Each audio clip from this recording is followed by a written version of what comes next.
A child's trembling voice, lost in the storm, sliced through the quiet of the kitchen. Sarah Jenkins, a single mother in her modest city apartment, stood staring out at the rain-lashed window when the call came. Her 6-year-old son, Leo, was supposed to be spending the weekend at her sister Victoria's house, part of a reluctant agreement arranged by their mother. Sarah had a bad feeling when she dropped him off. Victoria's smile had been a tight, plastic thing, the kind she reserved for forced politeness. "She'll warm up," her mother had assured her. But now, Leo's tiny voice whispered, "Mommy, can you come get me?" Auntie Victoria said I'm too loud, and she told me to go outside. Sarah froze. "What do you mean outside, baby? It's raining?" "I'm outside. It's cold." His sniffle shattered something within her. Sarah dropped her phone and ran, grabbing neither coat nor keys, barely remembering to lock the door as she flew down the stairs, her heart pounding louder than the storm. She drove with shaking hands, windshield wipers screaming. When she pulled up to Victoria's pristine suburban house, she saw him. Leo, curled up on the porch, soaked to the bone, his small backpack open, its contents drenched. His lips were blue, his eyes were red. He didn't cry when she lifted him into her arms. He just leaned into her like a ghost and whispered, "She hit me with the shoe. Mama, I was just singing." Sarah's fingers tightened around his small back. She didn't bother knocking. Victoria emerged anyway, casually, mimosa in hand, her makeup untouched by the weather. "Oh, come on, it wasn't that serious." He was screaming like a banshee. "I needed peace." Sarah turned slowly. "You hit him." "Don't be dramatic," Victoria laughed. "It was a slipper. Kids need discipline." Sarah opened the car door. "You threw my son into a thunderstorm." "He's fine," Victoria replied, raising an eyebrow. "Honestly, if you weren't such a coddling single mom." Sarah slammed the door, cutting off the rest. The shaking came first. The rage would follow later. The sting of a relative's cruelty was nothing compared to the chill of a parent's indifference. That night, after she got Leo home, wrapped him in towels, fed him soup, and kissed his forehead 100 times, Sarah's body finally remembered how to cry. But the fury that simmered in silence was worse than Victoria's actions. When Sarah called her parents, Mr. and Mrs. Thompson, to tell them what happened, there was a long pause. Then her mother said, "You always exaggerate, honey." Her father added, "Victoria's just stressed with the wedding. Don't ruin her moment." Not a single word about Leo. Not a sliver of remorse. Just excuses. Just deflection. Sarah looked at her sleeping son, his face soft and exhausted. She made a decision. They didn't protect him. They didn't protect her. They had laughed. So she was done playing nice. They had poked the wrong mother. She wasn't going to scream. She wasn't going to beg. She was going to make Victoria remember the day she made her son cry in the rain. And Victoria was going to beg. Sarah didn't sleep. Leo clung to her, his tiny arms wrapped tightly around her waist, like he was afraid she'd vanished. Sarah just sat awake, one hand on his back, the other clenched around her phone, reading her mother's message over and over. "Don't make this into drama. Your sister's wedding is next week. Don't ruin it like you ruin everything." There it was. The truth laid bare in one text. That was how they'd always seen her. The inconvenience. The messy, divorced single mother. The embarrassment. Not their daughter. Just the storm that always followed the golden child. Something changed in Sarah that night. She was done trying to prove she was worthy of their love. She was done keeping quiet for a peace never offered to her. She wasn't the poor one anymore. They didn't know who she had become behind closed doors, because they never asked. The storm they created had awakened something dormant within her, a quiet power they never knew she possessed. The next morning, while Leo played with his toy truck on the rug beside her, Sarah opened her laptop and began the process. She had the savings. She had the connections. She even had silent investors from a tech project she'd consulted on 2 years ago. The same one Victoria had mocked as your little side hustle. Sarah called a lawyer, then a few more. Then she called the country club, where Victoria was planning her wedding. It took one conversation and 2 wire transfers to the right people. The venue was hers now. The reservation was canceled. They wouldn't know it yet, though. Sarah wanted the realization to sting. In the days leading up to the wedding, her parents barely acknowledged her. No apology, no check-in on Leo. Mrs. Thompson posted endless stories about family unity and countdowns to forever. Victoria had dress fittings, spa days, bridal shoots. But then something interesting happened. The club emailed Victoria to say the venue was now under new ownership and unavailable for events of that nature. Victoria panicked. Sarah got the call that evening. "Did you do something?" Victoria hissed.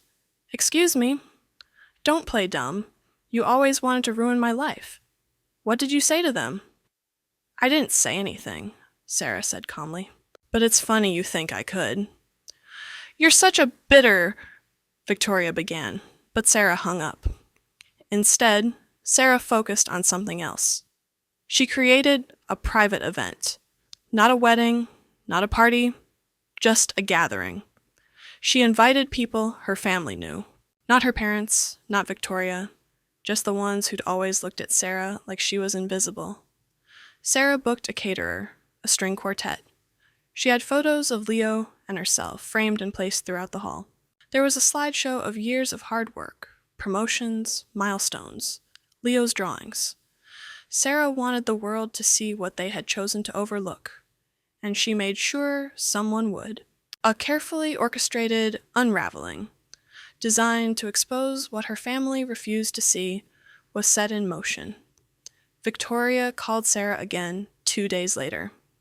They canceled the decorator and the band. "What's going on?" Sarah let the silence linger.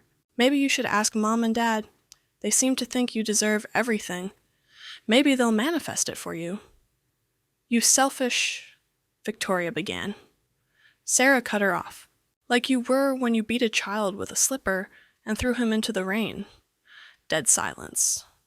Then softly, Victoria mumbled, "He was being loud."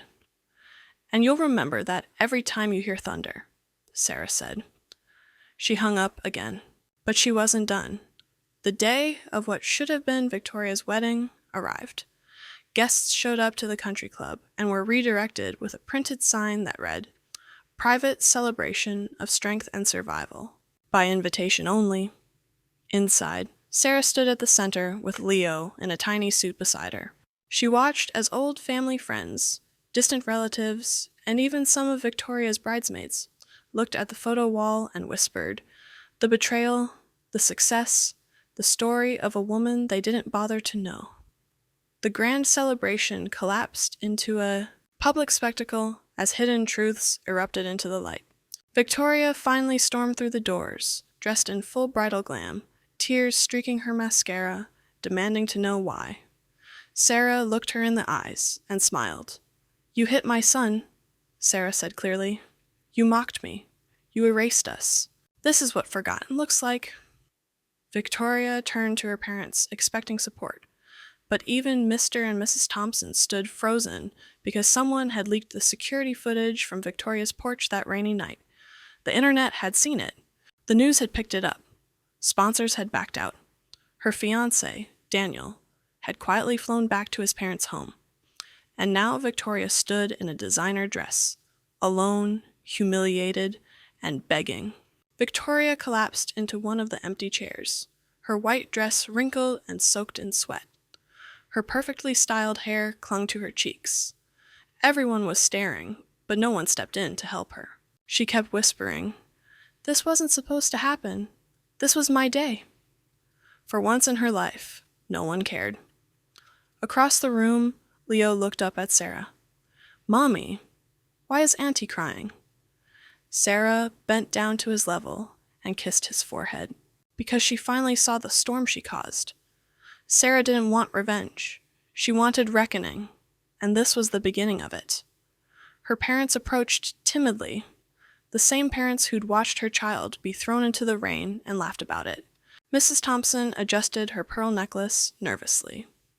Mr. Thompson cleared his throat. You didn't have to destroy her life like this. Sarah tilted her head. Did you say that when she raised her hand to a child? She was under stress, her mom replied. The wedding planning. She beat my son, and you laughed, Sarah snapped, her voice sharp now. You watched a 5-year-old sobbing and shivering and said, he should be quieter. You don't get to moralize now, Mr. Thompson tried again. But to air it all out online, that footage going viral, that was cruel. Sarah looked them dead in the eye. She hit a child, and then you posted cake photos like nothing happened. You taught her that cruelty has no consequences. I just corrected the equation. They had no words. Behind Sarah, the string quartet played softly. Leo was dancing with one of the waitstaff. Guests were still mingling, still talking in hushed tones. Some avoided Victoria. Others looked at her like she was a stranger, because she was. The mask had finally cracked. The ripples of reckoning spread, forcing a shattered family to face uncomfortable truths. A week later, Sarah received an email from Victoria's former fiancé, Daniel. No anger, no threats, just a quiet message. Thank you. I didn't see it before, but I do now. I hope you and your son are safe and healing. 2 weeks later, a sponsorship company announced they were pulling Victoria from their influencer roster, citing recent revelations inconsistent with our values. A month after that, Mrs. Thompson tried calling again. We need help, she said quietly. The community won't speak to us. Everyone thinks we condone abuse. Sarah paused. Don't you? Mrs. Thompson didn't answer. I guess it's just hard, she mumbled. Having your own daughter turn against you.